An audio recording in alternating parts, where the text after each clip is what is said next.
Moving on.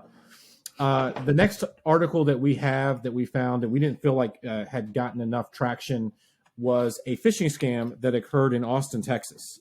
A group of people went around and created a website and sticker QR codes to try to accept payment for parking meters around the city. I think there was approximately 100 of them.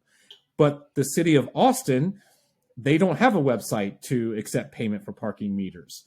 They do it via the coins at the sitting there, or cards, or through a smartphone app, which is, I've never been to Austin, but something I've experienced going to Philadelphia, for instance. There's the multiple ways to pay.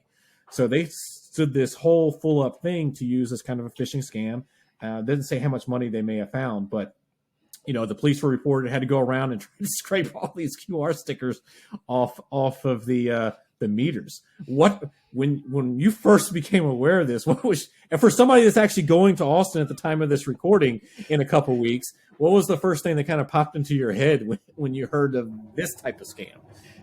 I thought it was genius. I look at things from a criminal's perspective. Once again, we say it all the time, and I will beat this until something changes. But criminals are treating this like a business, and so for me, it was just like, wow, what another creative way for them to issue and to administer more attacks. And realistically, to me, it was the modern day USB drop, where back in the day, criminals were infecting USB drives, writing sensitive on it, and then just dropping it out in the public, waiting for somebody to pick it up, be curious enough to plug it into the machine. That's how they were getting them. This is just the modern day version of that, more creative, but it does raise a red flag that, hey, be careful what QR codes you're scanning, because everybody's using them now. I think it's a great marketing ploy, but now we've seen firsthand that they can be used in malicious intent, and just to be aware of that.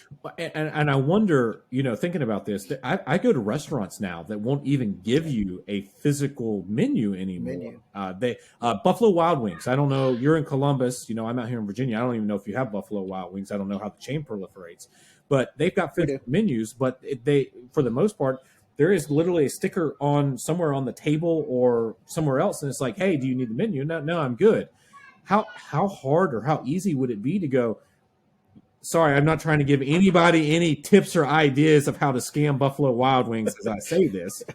Full disclaimer here. I'm not. This is educational. I am not advocating anybody do this, but this is trying to get you into that threat mindset of how hard would it be to go mimic a Buffalo Wild Wings website or app if you've got those skills and that utility at hand, and you're criminally adjusted to that mindset, and go do and create something that's duplicated like this. I mean, do you see, I could see that being an issue, because who would notice if a QR code changes, physically? Nobody pays attention. Nobody would pay attention. I'll be honest with you. When I've done it, I won't say I paid. I considered Buffalo Wild Wings a trusted source, and that was their menu as I'm sitting there. And I could pay through the app too. So the question then becomes, and once again, this is all conjecture and educational.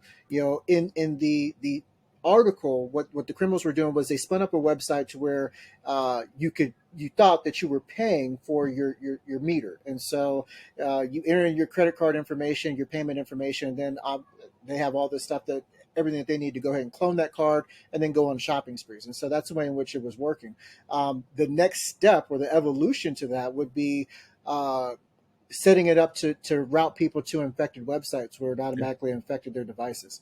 And that's where it gets dangerous. And because you're 100% correct, it's easy to clone to create a QR code, because you can look at them and not know what they're going to do or where they're going to take you. And that's the dangerous part about it. At least in emails, if somebody sends you a link, you can at least hover over it and see where it's going to take you. A QR code, you don't know where it's taking you until you scan it. And that's the dangerous part. And so once again, it's being aware of these issues and that these tactics are being used and that they're out there, so that you can be cautious and just think twice before you actually do something.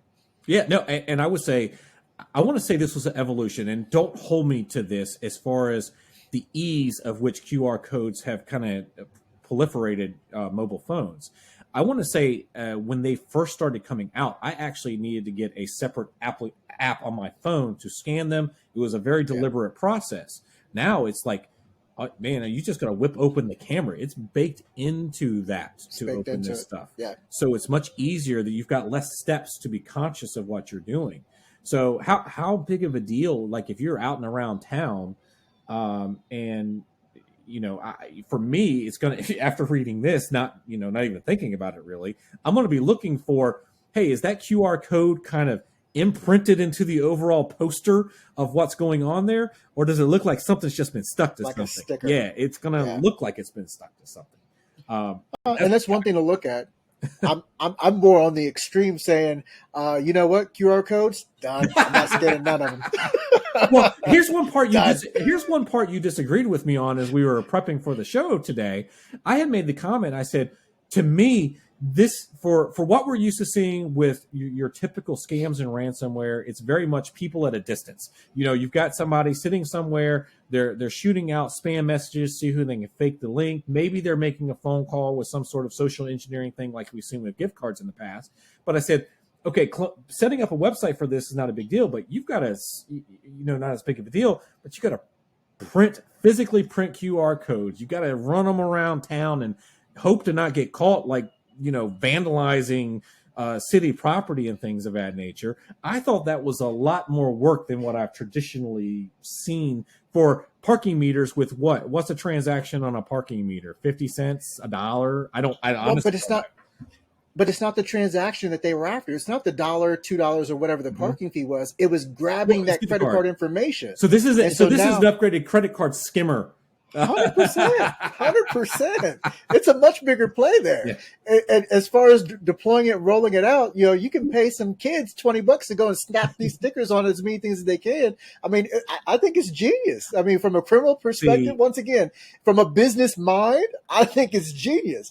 I just think, that's what we're up against from as business leaders out there. This is what we're up against. This is what we have to be aware of and cognizant of as we're moving forward in operating our daily lives. Apparently, I am not as criminally gifted as others on this particular radio show today to have those types of thoughts. But it's business minded. Yeah. Business minded. Oh! I think that was a personal dig at me right there. So I won't try to take that too personally. Hey, you're listening to the cword podcast to your only host, John Barker. Now, no, but you made the point right. When it comes to talking about business, we abide by a set of rules and principles and guidelines to us, and those that do that go, no rules for me. How creative can I be? Well, that was 100%. Yeah. So I think I'm it's going to be interesting to see these types of things as they evolve, and I'm